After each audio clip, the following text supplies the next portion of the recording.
morning picks up really shortly after we left off last Sunday.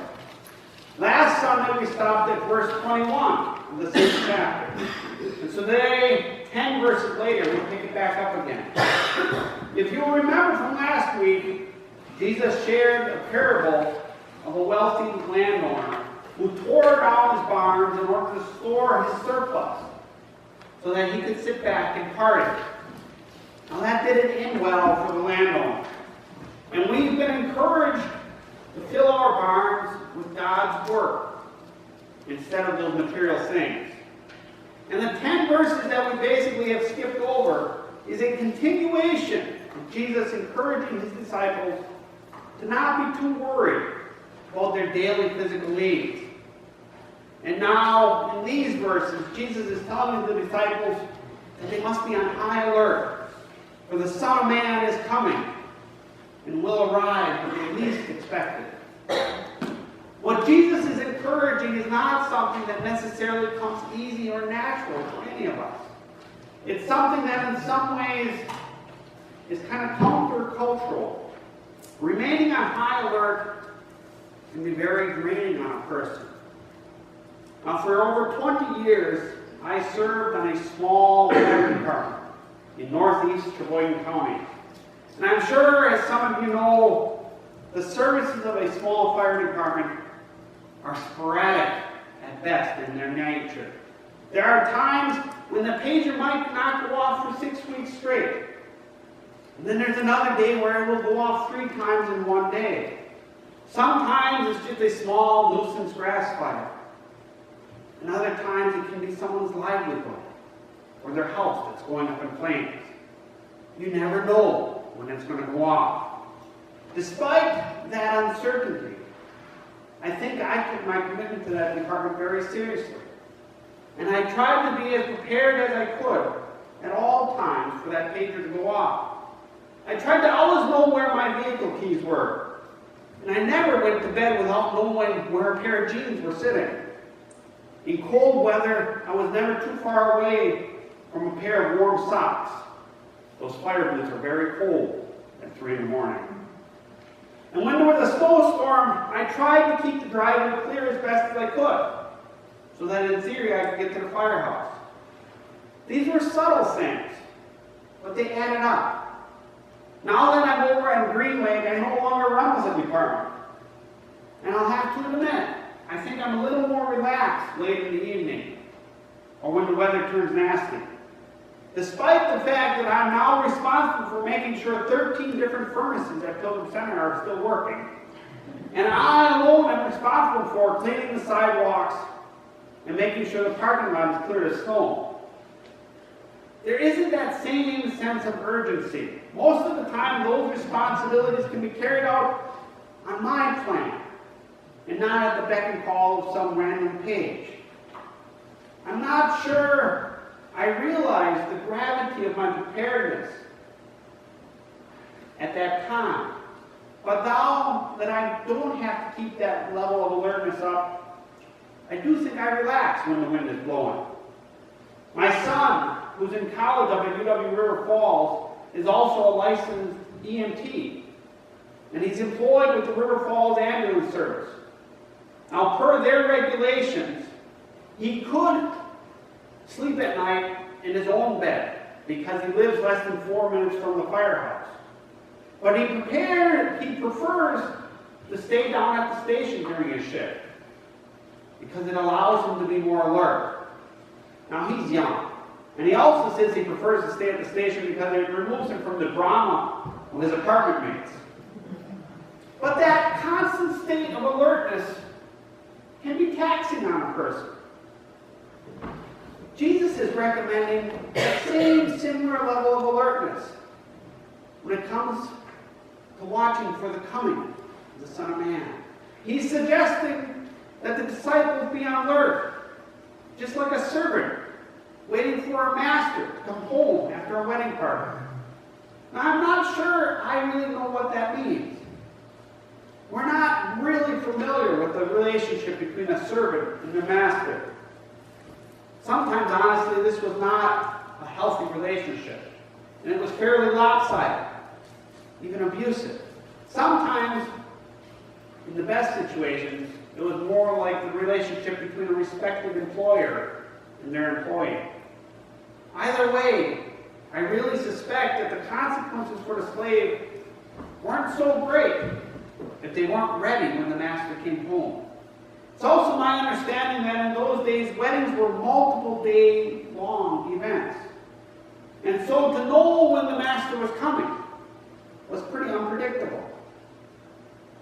Given that reality, the waiting for someone to come home is less predictable and potentially more drawn out than we would initially suspect.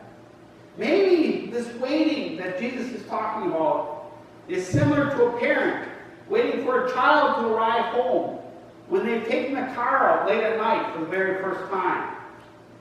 You wait up, praying everyone gets home safe, but you don't know exactly when that's going to happen. Or maybe it's similar to a set of parents expecting a child for the very first time, wondering and excited about what's going to happen, but you really don't know all the details of what's in front of you. Mixed in with the excitement and joy, there's an element of apprehension in the face of the unknown. And as challenging as this type of waiting might be, in the grand scheme of things, it's relatively easy because it's relatively short term. So I'm not even sure if that's what Jesus is talking about. Jesus is talking much more about long-term situations, events occurring when you don't expect them. And thus, you might miss them if you're not vigilant. Maybe going back to the fire department example is better. Because I think Jesus is talking about something that happens repeatedly. Maybe Jesus is looking at the coming of the Son of Man as a reoccurring event, and not necessarily as a one-time grandiose event that will stir everything up. Events that might indeed be happening all around us on a regular basis, and yet we're too distracted or too focused on some huge, earth-shattering event that might not ever happen. Maybe, unfortunately, we miss the amazing Christ in our life on a regular, reoccurring basis. I wonder if what Jesus is talking about was present at camp a couple of weeks ago, when our campers moved in on a Sunday afternoon, and one of them experienced some sort of a panic attack. And it was a long, drawn-out process to convince her not to jump back in the car with her parents. And she was very withdrawn the first 24 hours. But slowly, she warmed up to the group. And by midweek, she was very much engaged with her camp. By the end of the week, she didn't want to go home. Maybe that's the kind of thing Jesus is talking about.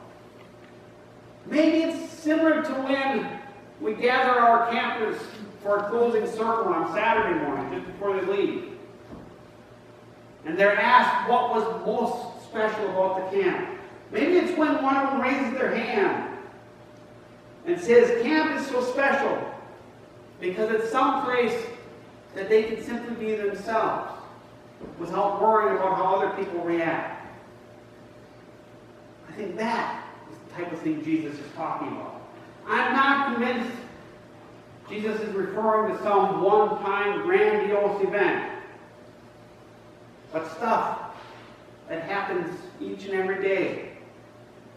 But unfortunately, quite often we aren't of the right mindset to recognize it. It takes a certain level of vigilance and awareness to see these events and when they occur. Unfortunately, it seems way too easy to skim over them, not even acknowledge them, or to lose them in the commotion of everything else that's going on in our lives. So maybe Jesus is advocating a different mindset that allows a person to recognize these occurrences and to appreciate and celebrate them when they do occur. Our reading this morning starts off with Jesus making some very bold statements. He begins by telling the people, don't be afraid, because God delights in giving them the kingdom. Then he goes on to urge the people to sell their possessions, give to the needy, place their stock in heaven. And then we receive a very well-known verse, where your treasure is, your heart will be also. At some level, this is really pretty extreme stuff. I often wonder if we miss the first line of that passage. Don't be afraid. God delights in giving us the kingdom. It doesn't say God wants to give you the kingdom, or God might give you the kingdom if you do this or that. It says God delights in giving us the kingdom. I personally am going to take that to mean it's happening here. It's happening now. It happened yesterday, it'll happen today, and it will happen tomorrow. And if we look at it that way, then the balance of the passage can be taken, I think, as ways to recognize and celebrate that kingdom that's around us. In essence, I think Jesus is urging us to remove the distractions from our lives and to stay in tune for the kingdom that is really all around it. I'm not convinced Jesus is advocating that we get rid of all of our possessions. But maybe there are some that cause significant distraction. Some that make us blind to that kingdom.